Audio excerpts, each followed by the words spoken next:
오늘 우리에게 주실 하나님의 말씀은 고린도전서 3장 10절에서 15절까지 말씀입니다. 고린도전서 3장 10절에서 15절까지 말씀입니다.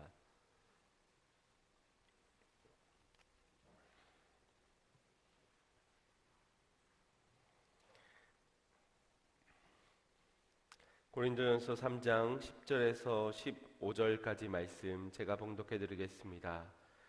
내게 주신 하나님의 은혜를 따라 내가 지혜로운 건축자와 같이 터를 닦아두매 다른 이가 그 위에 세우나 그러나 각각 어떻게 그 위에 세우기를 조심할지니라.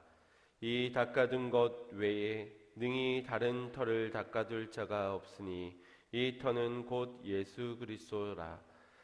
만일 누구든지 금이나 은이나 보석이나 나무나 풀이나 짚으로 이 터 위에 세우면 각각 공력이 나타날 터인데 그날의 공력을 밝히리니 이는 불로 나타내고 그 불이 각 사람의 공력이 어떠한 것을 시험할 것임이니라.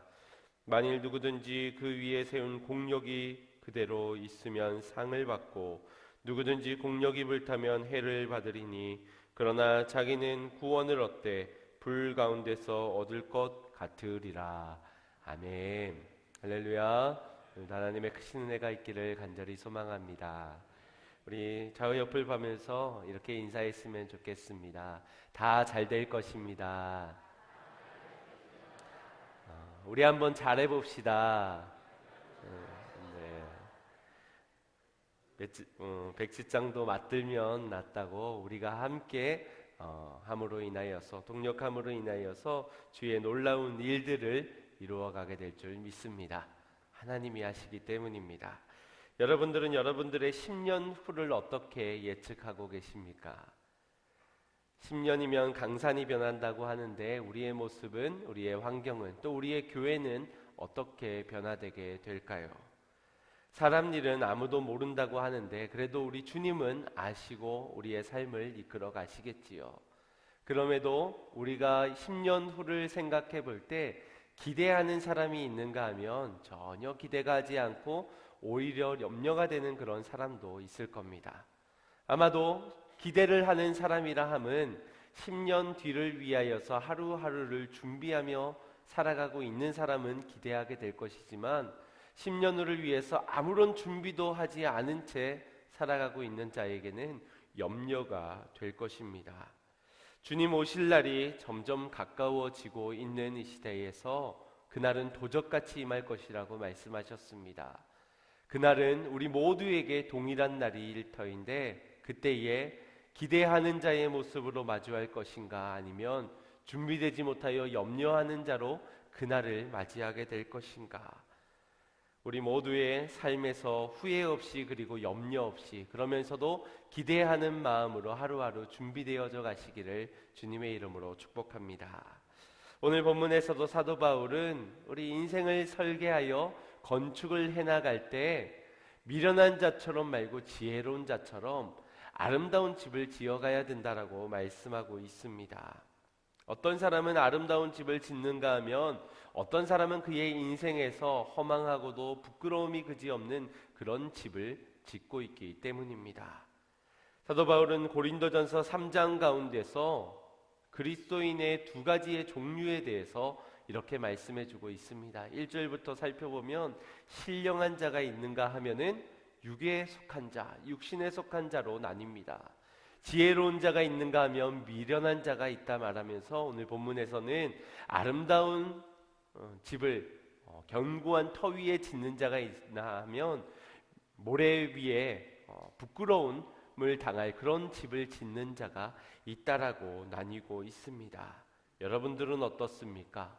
어떤 집을 지금껏 지으셨고 어떤 부류의 그리스도인이라고 말할 수 있으십니까?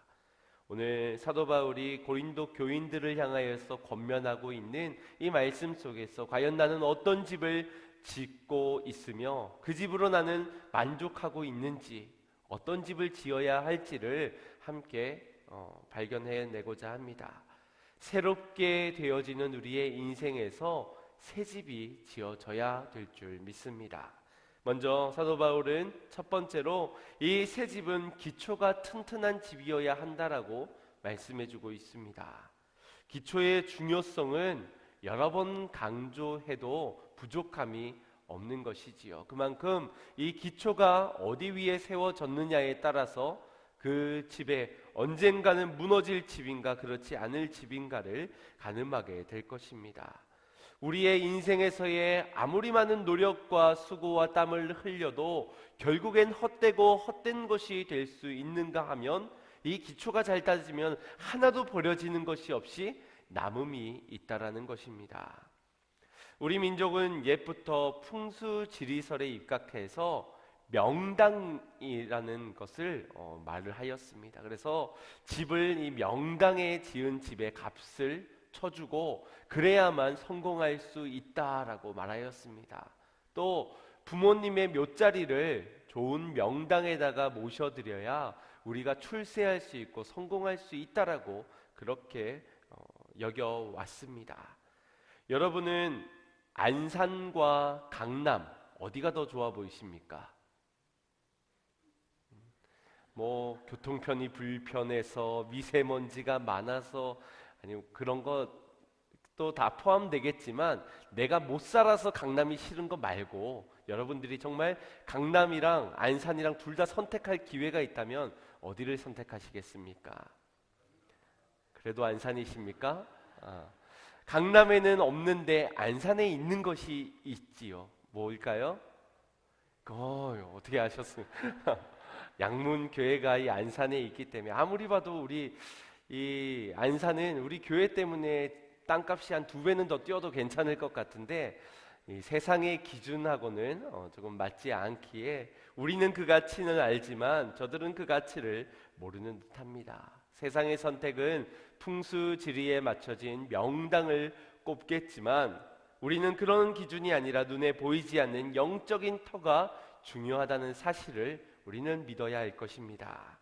사도 바울은 이 영적인 터가 얼마나 중요한지를 알았기에 그의 가장 사랑하는 디모데에게 좋은 터, 견고한 터를 그 위에다가 집을 지어야 함을, 그 위에 쌓아 올라가야 함을 그렇게 가르쳤습니다. 디모데전서 6장 19절 말씀을 보면 이것의 장래에 자기를 위하여 좋은 터를 쌓아 참된 생명을 취하는 것이니라 라고 말씀하였습니다.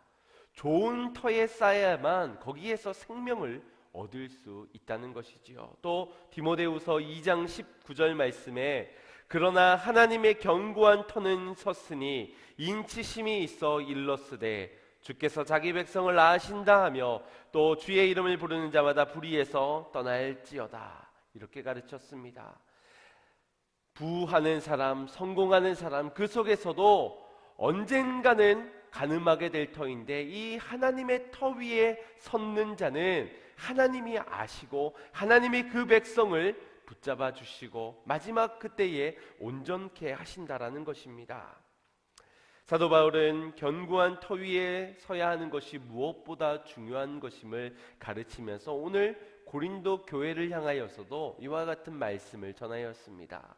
그런데 그 좋은 터, 견고한 터 이것을 말함에 있어서 사도 바울은 이 교회 안에서 고린도 교회 안에서의 문제 때문에 이와 같은 집의 터를 기초가 중요함을 말씀한 것입니다. 먼저 그 배경을 살펴보자면 고린도 교회 안에서는 심각한 문제가 있었습니다. 다름 아닌 분쟁의 문제였습니다. 세상에서의 공동체도 아니고 교회 안에서의 공동체가 서로 분쟁하고 다투고 시기하고 있는 그러한 문제 때문에 지금 교회의 기초가 흔들리고 있고 교회가 무너질 것 같은 그런 문제를 직면하게 된 것입니다. 어떠한 분쟁이었냐 하면 바울파, 예수파, 그리고 아볼로파, 베드로파 이렇게 파로 나누어지면서 사람들은 서로가 서로를 향해서 신뢰하지 못하고 우리가 더 옳다라고 말하면서 분쟁을 이어간 것입니다. 사도 바울은 이 분쟁의 문제의 이유를 너희가 생각하는 교회의 기초의 그 정의가 잘못되었기 때문이다라고 가르치고 있습니다. 당시에 이 헬라권 시대를 살아가는 사람들 속에서 가지고 있던 그런 사고는 사람이 갖는 지식과 지혜가 가장 중요하다고 여겼습니다. 그래서 이 교회를 이룸에 있어서도 교회의 기초는 지식과 지혜라고 여겼습니다. 사람의 언변과 사람의 능력 속에서 드러나게 되는 지혜를 가장 중요시한 것입니다. 그래서 사람들은 그 중심으로 모여들기 시작했습니다. 아볼로보다 더 똑똑한 사람은 없어. 아볼로의 지혜가 최고의 지혜야. 무슨 소리야?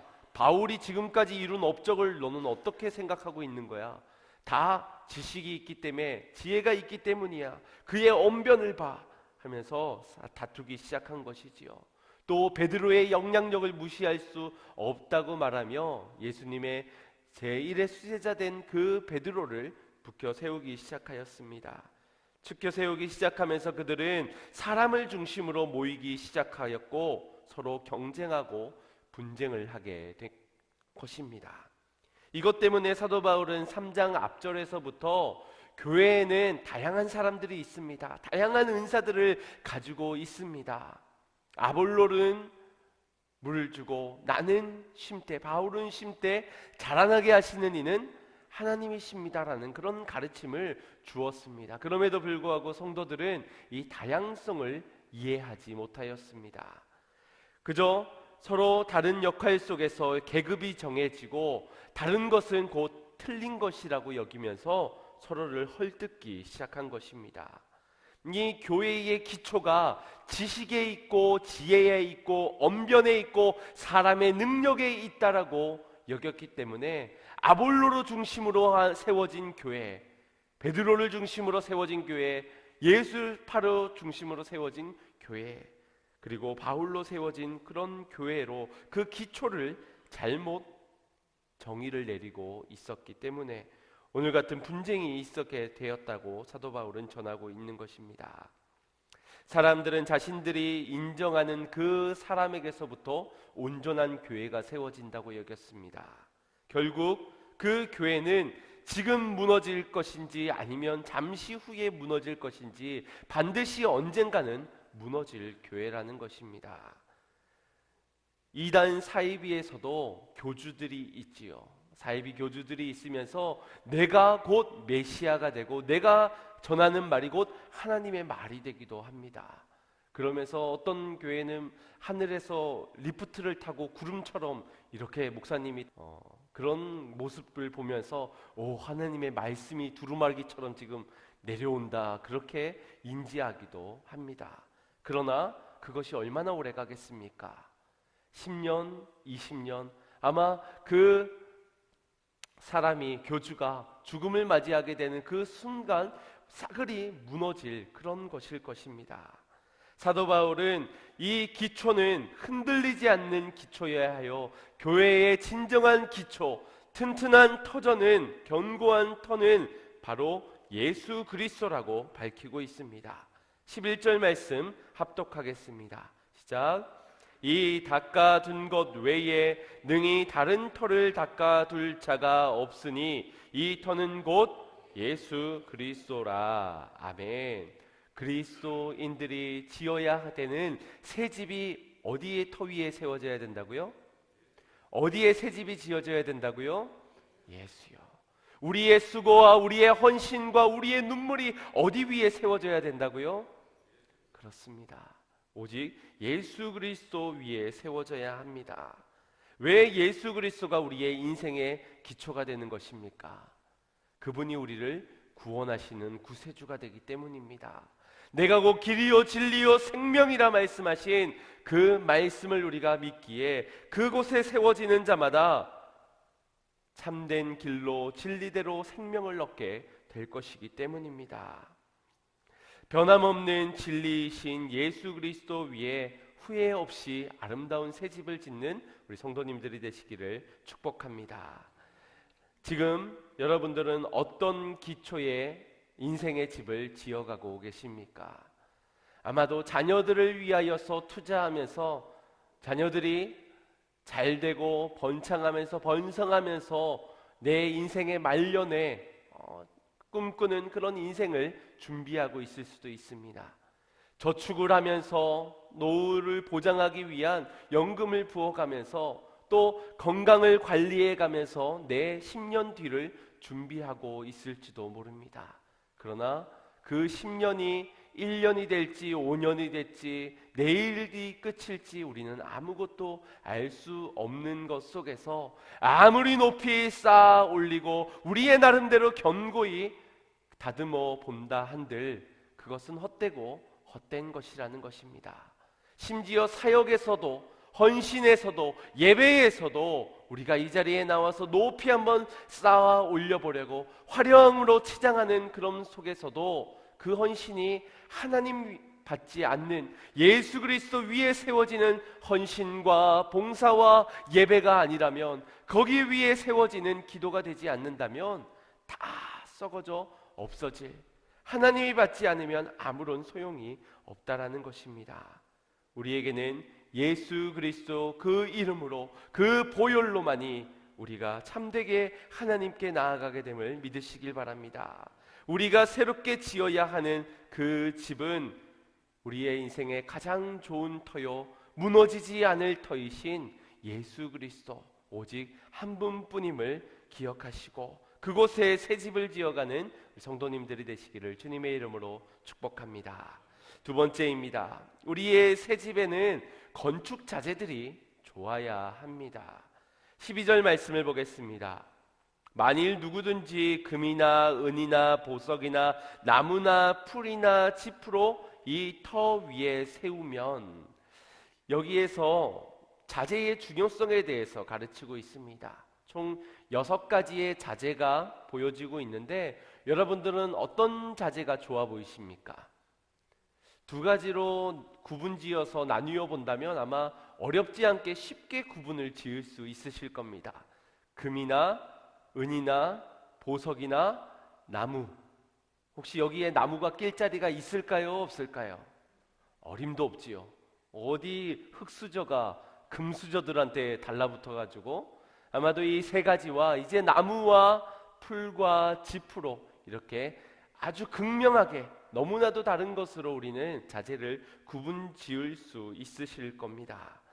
여러분들은 어떤 자재로 집을 짓고 싶으십니까?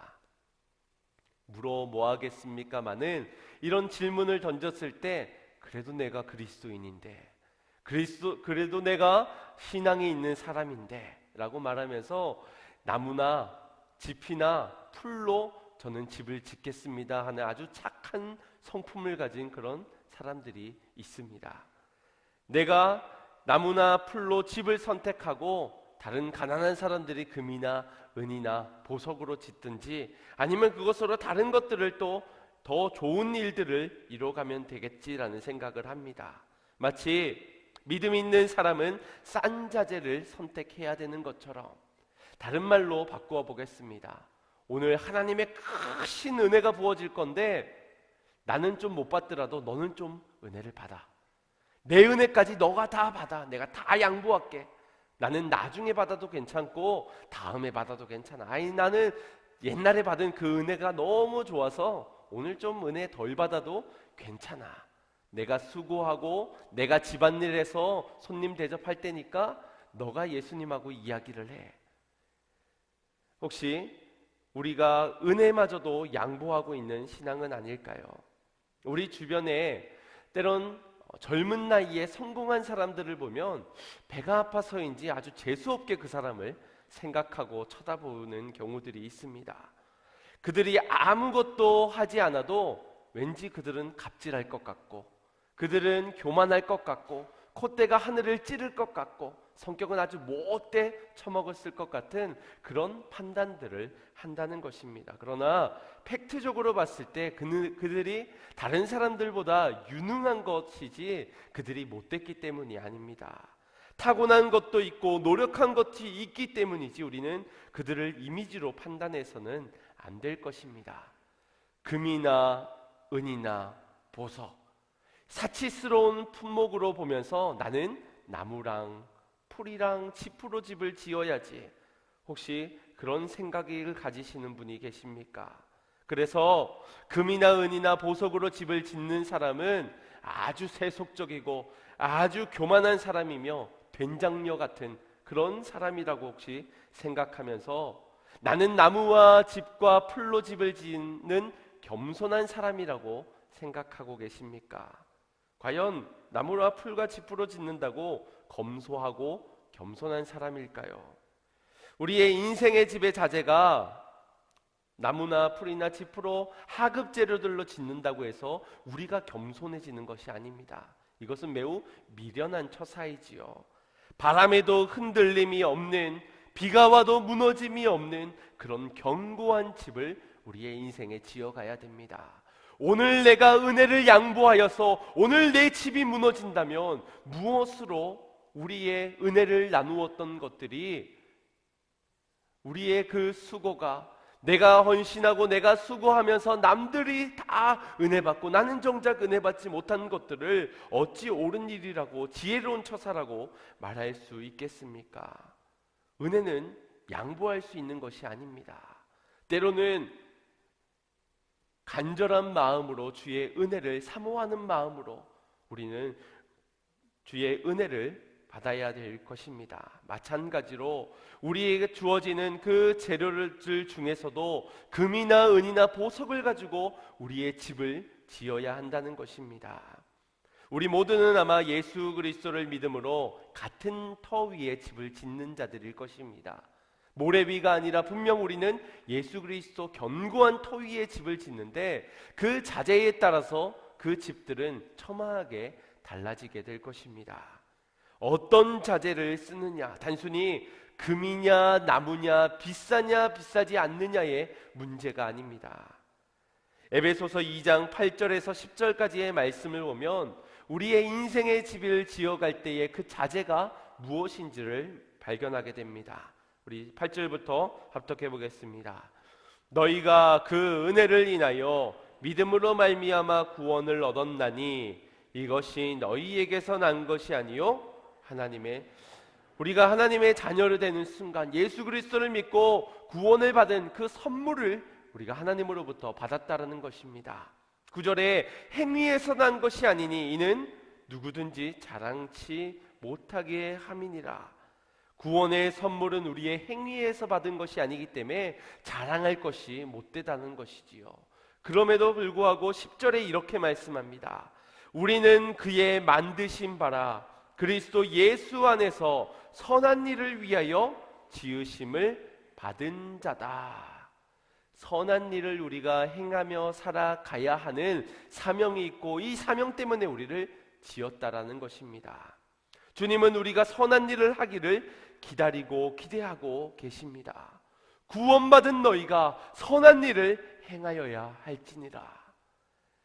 우리의 인생의 집을 지어갈 때에 예수 그리스도 위에 지은 것이냐 모래 위에 지은 것이냐 180도가 다릅니다. 그런데 예수 그리스도 위에 지어지는 집에서도 또한 첨예하게 다를 수 있는 것은 우리의 인생을 향해 주님께서 구원받은 너희가 행해야 될 그 일을 행하고 있느냐 행하고 있지 않느냐, 예수를 믿고 있는 너희가 어떻게 예수를 믿고 있느냐, 거기에 따라서 우리의 인생의 성적표들이 달라지게 될 겁니다. 그 성적표는 우리의 좋은 재료가 될 것이냐 아니면 하급 재료가 될 것이냐 결정짓게 될 것입니다. 예수를 믿되 어떻게 믿느냐에 따라 주님의 상주심이 달라지게 되는 것입니다. 우린 지난 주일날 말씀 속에서 마음을 새롭게 함으로 하나님의 기뻐하시고 선하시고 온전한 뜻이 무엇인지 분별하도록 하라는 말씀을 나누면서 마음을 새롭게 합시다. 그 선한 뜻을 알아서 우리가 발견하며 나아갑시다라는 말씀을 나누었습니다. 그런데 그것을 알기만 하고 행하지 않는다면, 선한 일이 무엇인지 깨달았지만 선한 일을 행하지 않고 살아간다면 어찌 우리가 칭찬과 상급을 얻을 수 있겠습니까? 우리가 주님의 선한 일을 알았다면 그 일을 기쁨과 순종으로 감당해낼 때 주님은 우리에게 고급스러운 자재들을 허락하여 주실 것입니다. 새 집을 견고하게 세워갈 수 있는 그런 자재를 허락하여 주실 것입니다. 여러분들은 어떤 자재로 지금까지 집을 짓고 계셨습니까? 세상에 휘황찬란한 다양한 색들로 그리고 견고한 것들로 나름 열심히도 집을 지으셨을 터인데 과연 그 일이 하나님의 보실 때도 선한 일이셨는지요?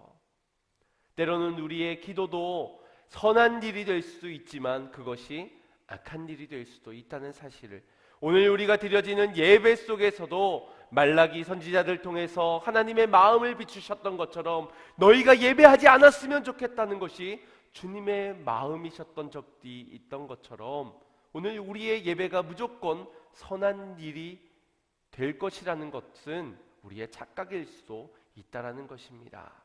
우리는 조금 더 우리의 예배가, 우리의 헌신이, 우리의 봉사가, 우리의 구제가, 우리의 인생의 노력의 방향이 하나님의 선한 일에 맞추어질 것을 온전케 해야 될 줄 믿습니다. 그 뜻을 알고 그 뜻에 맞춰가며 선한 일에 힘쓰는 성도님들이 되시기를 간절히 소망합니다. 그래서 하나님의 기쁨으로 사시면서 좋은 자재를 받아 새 집을 아름답고 견고히 세워가시는 성도님들이 되시기를 주님의 이름으로 축원드립니다. 마지막 세 번째입니다. 우리가 새 집을 지을 때 그 집은 시험의 날에 견딜 수 있는 그런 집을 지어야 합니다. 13절 말씀 합독해 봅니다. 시작.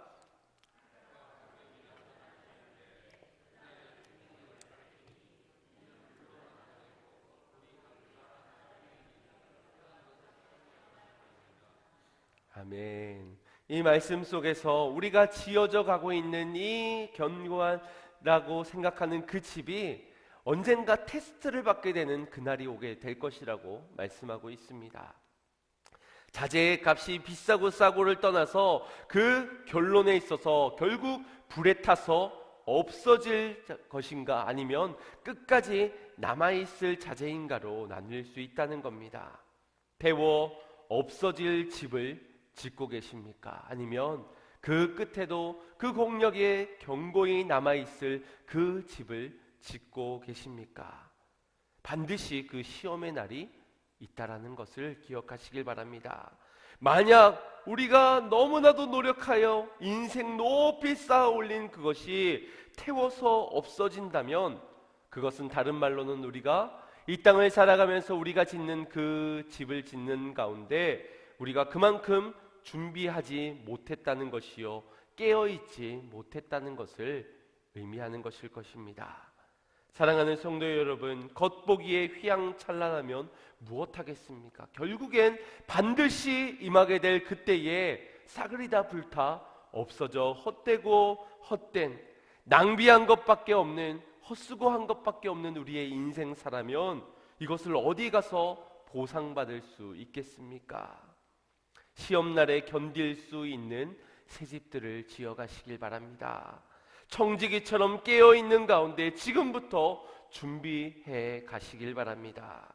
우리의 1년 후, 10년 후 마지막 때에 우리의 성적표는 분명 각기가 다 달라지게 될 것입니다.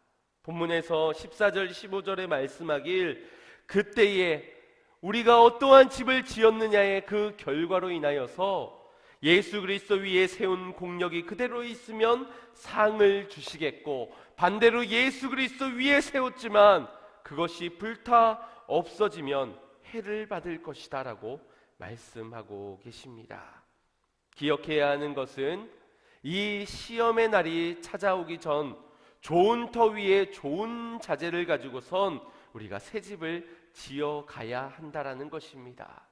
그때가 되어서 아차 싶어서 후회해봤자 아무런 소용이 없다는 것이지요. 여러분의 인생의 시험의 날이 오기 전 견고한 터 위에 견고한 새 집을 짓는 그런 아름다운 집을 집어 주님의 상주심을 얻는 그런 인생들이 되시기를 주님의 이름으로 축복합니다. 자칫 오늘 이 말씀이 우리로 하여금 율법주의에 빠져들게 할 수 있습니다. 행위로 인하여서 우리가 주의 나라의 아름다운 성전을 우리의 집을 건축한다라고 생각할 수 있습니다. 그러나 이미 우리가 받은 구원의 선물은 사라지는 법이 없습니다. 고린도후서 5장 10절 말씀에 보면 이는 우리가 다 반드시 그리스도의 심판대 앞에 드러나 각각 선악간에 그 몸으로 행한 것을 따라 받으려 함이니라. 예수 그리스도를 믿는 자들은 심판대 앞에서 우리의 심판의 개념이 멸망의 개념이 아니라 상을 받든지 책망을 받든지 상주심을 얻든지 해를 당하든지 그것으로 나뉘어지게 된다라고 말씀하는 것입니다. 결국 예수 그리스도를 믿고 있지만 그 믿는 믿음 생활의 경주를 어떻게 해나가느냐에 따라서 홀라당 불태워져서 인생을 남겨보니 개수할 것이 아무것도 없는 인생일 수도 있다라는 것이지요. 오늘 본문의 말씀을 메시지 성경에서 보면은 우리가 좀 더 그 말씀의 의미를 깊게 묵상할 수 있는 듯합니다. 우리 함께 합독해 보겠습니다. 기억하십시오. 이미 놓인 기초는 하나뿐입니다. 그 기초는 다름 아닌 예수 그리스도이십니다. 여러분들은 각별히 신경 써서 건축 재료를 고르십시오. 그러다 보면 마침내 준공검사를 받을 날이 올 것입니다. 여러분들이 값싸거나 부실한 재료를 쓴다면 다 드러나고 말 것입니다. 준공검사는 철저하고 엄격하게 이루어질 것입니다. 어느 것 하나 대충 넘어가는 일이 없을 것입니다. 여러분이 지은 것이 검사를 통과하면 잘된 일입니다. 그러나 검사에 통과하지 못하면 여러분이 지은 것을 드러내고 다시 시작해야 할 것입니다. 여러분은 뜯기지 않고 살아남겠지만 간신히 살아남을 것입니다.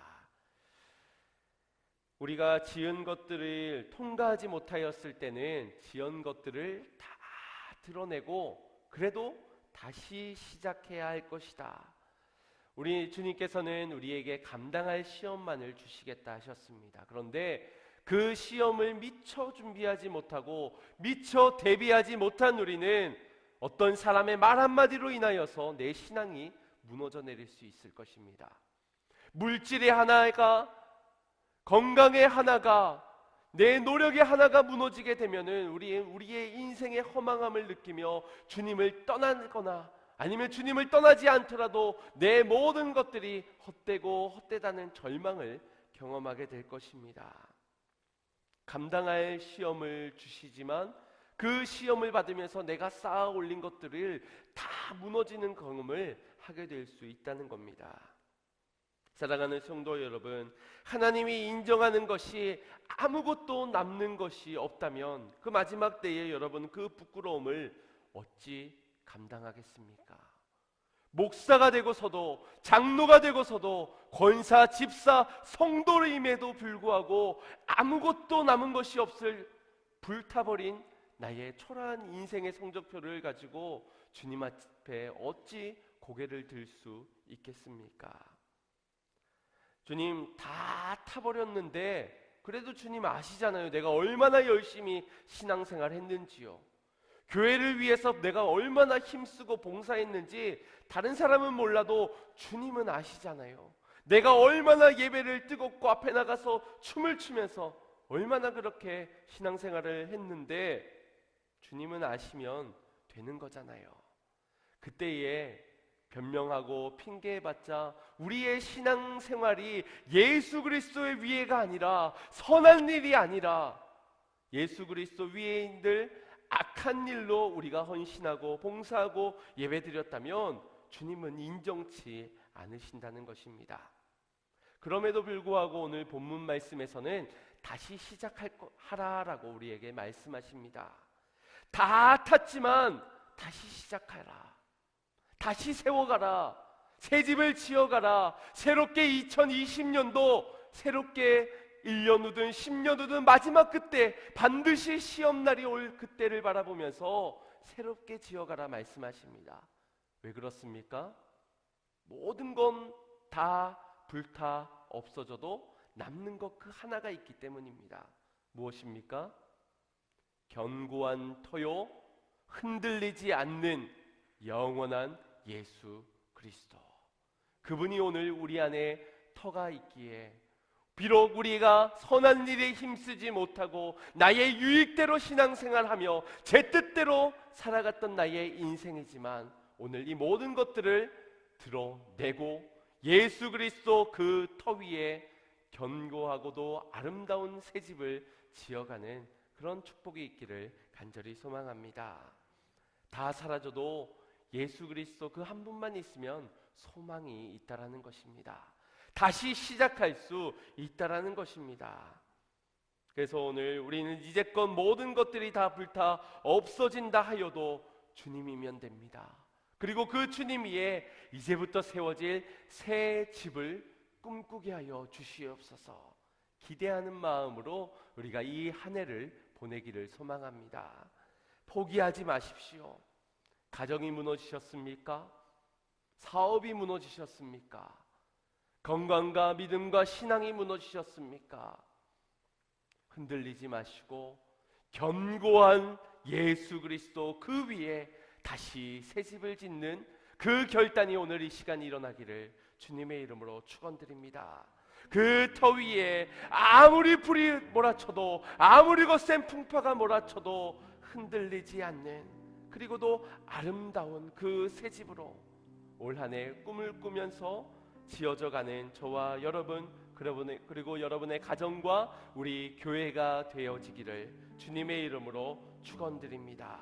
우리 같이 찬양하며 말씀을 기억하면서 결단하겠습니다.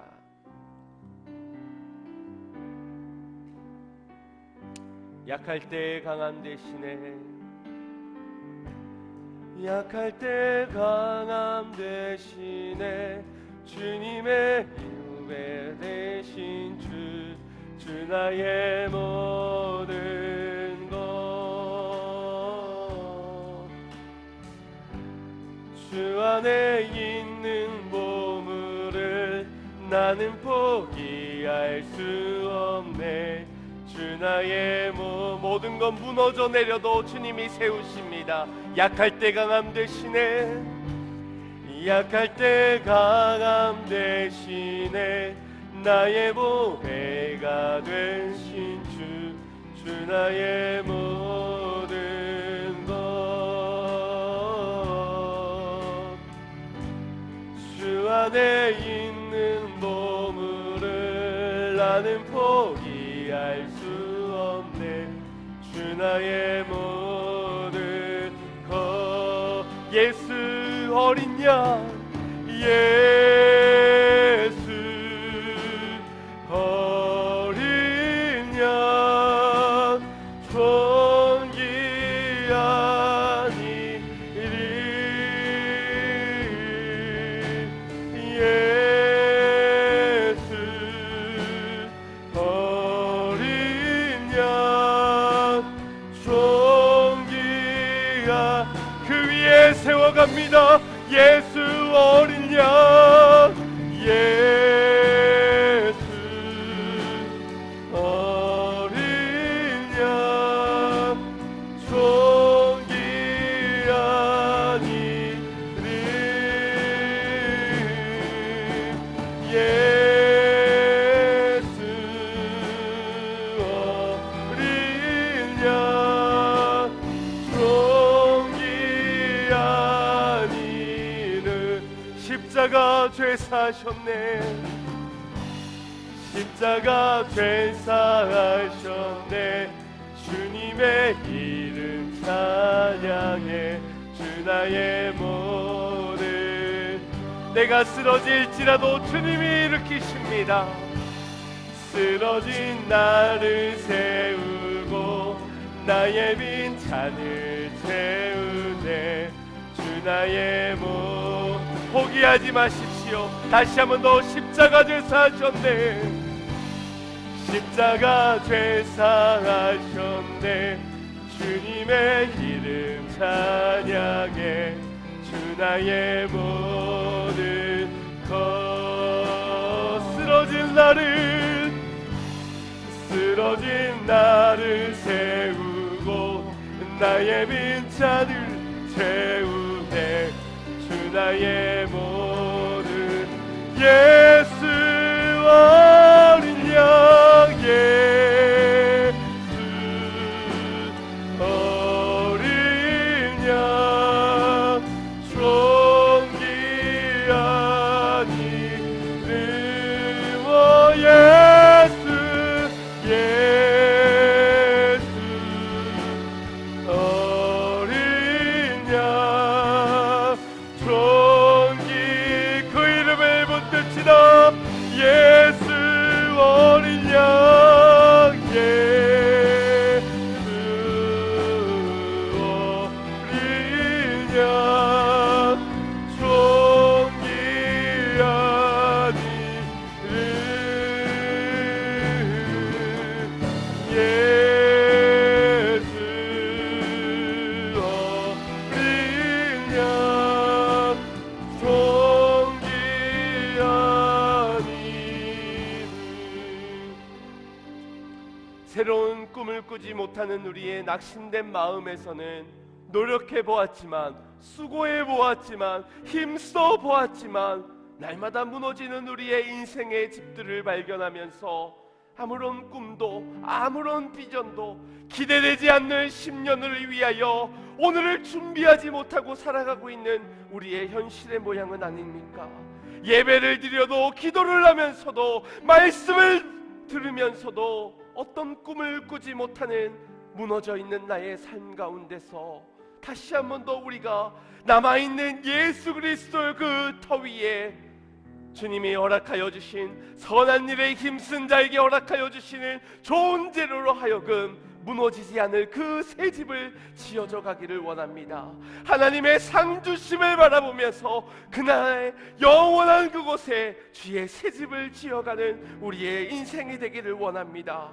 아버지면 내 삶이 무너졌을지라도, 내 건강과 상황과 물질과 모든 것들이 헛서가 됐다 하더라도 다시 한 번 더 새 힘을 얻는 것은 예수 그리스도 변함이 없는 그 은혜의 터 위에 오늘 주님께서 허락하여 주신 것들로 세워져 갈 때에 하나님께서 상 주실 것임을 믿기에, 주님께서 보장하여 주실 것이고 썩어 없어지지 않게 주님께서 지켜보호하여 주실 것을 믿기에 다시 한 번 더 결단하며 나아가오니 새 집을 짓게 해달라고 우리 말씀을 붙잡고 새 집을 짓는 마음으로 주여 한번 부르짖고 기도하겠습니다. 주여 주여